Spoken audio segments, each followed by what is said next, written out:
చేయడానికి మంటేశారు.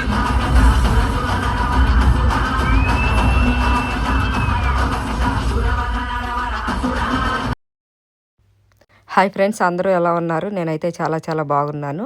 మేము ఇప్పుడే డాకు మహారాజు సినిమా చూసి వచ్చినామండి. అది మా టైంలో 8 గంటలకు స్టార్ట్ అయింది. ప్రీవ్యూ అంటారు కదా, ఇప్పుడు యూకేలో కానీ యూఎస్లో కానీ మన ఇండియాలో రిలీజ్ అయ్యేదానికన్నా ముందే వేస్తారు కదా, దానికి మేము ఇంకా అప్పటికప్పుడే చూసి ఎలా ఉందో చూద్దామనేసి డాకు మహారాజు ఆన్లైన్లో టికెట్ బుక్ చేసుకుని మా ఫ్యామిలీ మొత్తం 5000 అయింది.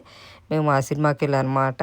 అదే సినీ వరల్డ్లో, మాకు దగ్గరలో సినీ వరల్డ్ అనే ఉంది. ఓడియన్ 2 థియేటర్లు అయితే ఈ సినీ వరల్డ్లో ఈ ఒక్క మూవీ ఈరోజు ఒక్క షో మాత్రం వేశారు. దానికి మేము వెళ్ళాము. దాని గురించి మేము ఇప్పుడు రివ్యూ చెప్తాము. ఆ సినిమా ఎలా ఉంది ఏంటనేసి. డాకు మహారాజు అది గేమ్ చేంజర్ అలా అది వచ్చింది, అది కూడా ఒక షో వేశారు. కానీ మేము దానికి వెళ్ళలేదు, ఈ మూవీకి వెళ్ళామన్నమాట. ఇప్పుడు 8 గంటలకి స్టార్ట్ అయింది. ఆ మూవీ గురించి నేను కాకుండా మా హస్బెండ్, మేము ఫ్యామిలీ మొత్తం వెళ్ళాం. మా హస్బెండ్ మాటల్లో కూడా రివ్యూ జెన్యూన్గా హానెస్ట్గా రివ్యూ ఎలా ఉంది ఏంటని చెప్తాను. రేపు ఎవరైనా చూడాలనుకునే వాళ్ళు కూడా వాళ్ళకి ఉపయోగపడద్దు అనేసి. ఇప్పుడు నువ్వు చూసావు కదా, ఫ్యామిలీ మొత్తాన్ని తీసుకెళ్ళావు, నీకు ఎలా అనిపించింది? నువ్వు ఫస్ట్ రేటింగ్ అయితే ఈ డాకు మహారాజుకి ఎంత ఇస్తావు?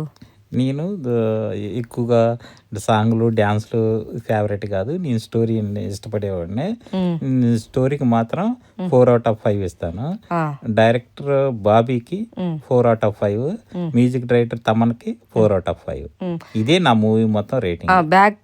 బ్యాక్గ్రౌండ్ మ్యూజిక్ అదేదో బీజిఎం ఏదో బీజిఎం అది నీకు బాగా నచ్చిందా? బాగా నచ్చింది. Thaman music highlight. 4/5. అంటే ఈ మూవీ ఫ్యామిలీతో చూడొచ్చు. ఓన్లీ ఆ స్టోరీ మొత్తం తీసుకున్న స్టోరీ లైన్ నచ్చింది మీకు? నాకు నచ్చింది. నేను స్టోరీ చూడటానికే సినిమా ప్రిఫరెన్స్ చేస్తాను. డాన్సులు ఫైట్లు వీటికన్నా కూడా నాకు story starting to end only story బాగా అనిపించింది మీకు? బాగా. అంటే ఈ సంక్రాంతికి ఫ్యామిలీతో అంటే కొంచెం టైం పాస్, కొంచెం ఎంజాయ్ చేయొచ్చు అంటే వెళ్ళొచ్చు. ఒకసారి అయితే కంప్లీట్ స్టోరీ చూసిన తర్వాత మళ్ళీ చూడాలంటే కష్టము స్టోరీని, కానీ ఒకసారి ఫుల్ గా స్టోరీ మొత్తం వినొచ్చు.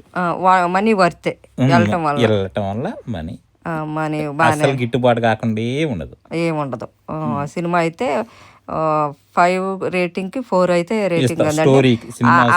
అతను అంటే ఆ వయసుకి అంత బాగా మంచిగా యాక్ట్ చేసి అంత బాగా screen play, director screen play బాగుంది.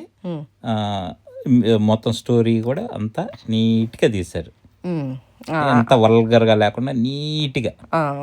కాకపోతే సాంగ్స్ ఎక్స్పెక్టేషన్ మాత్రం సినిమాకి అయితే ఎక్స్పెక్ట్ చేసుకుని సినిమాకి వెళ్ళకండి. కాకపోతే ఏంటంటే స్టోరీ, సినిమా చూస్తున్నామా స్టోరీ ఉందా అనే వాళ్ళకైతే బాగా నచ్చుతుంది. అఖండలాగా అనిపించిందా మీకు సినిమా? అది డిఫరెంట్, ఇది డిఫరెంట్ జోన్. ఓకే సరే, థ్యాంక్స్ ఫర్ మీరు అంటే నీకు నచ్చింది, నీ ఒపీనియన్ చెప్పావు. ఒపీనియన్ అయితే చూడాలి. బాబీ బాలకృష్ణ చాలా కొత్తగా చూపించాడు. అంటే అంత ఏజ్ ఉన్నా కూడా అంత ఏజ్ ఉంది యాక్టర్ కి అని ఎక్కడ అనిపించకుండా, ఒక్క ఫ్రేమ్ లో కూడా అనిపించకుండా తీసాడు. That's great. అదైతే బాగా మీకు అనిపించింది అనమాట. ఓకే అదేలే. ఇంకా ఇప్పుడు సంక్రాంతి అంటే ఏ కంట్రీలో ఎక్కడ కూడా మూవీకి వచ్చిందంటే మనం ఎంకరేజ్ చేయడానికి. సంక్రాంతికి వచ్చాడంటే అని మళ్ళీ అనిపించాడు. సంక్రాంతి బాలకృష్ణదే.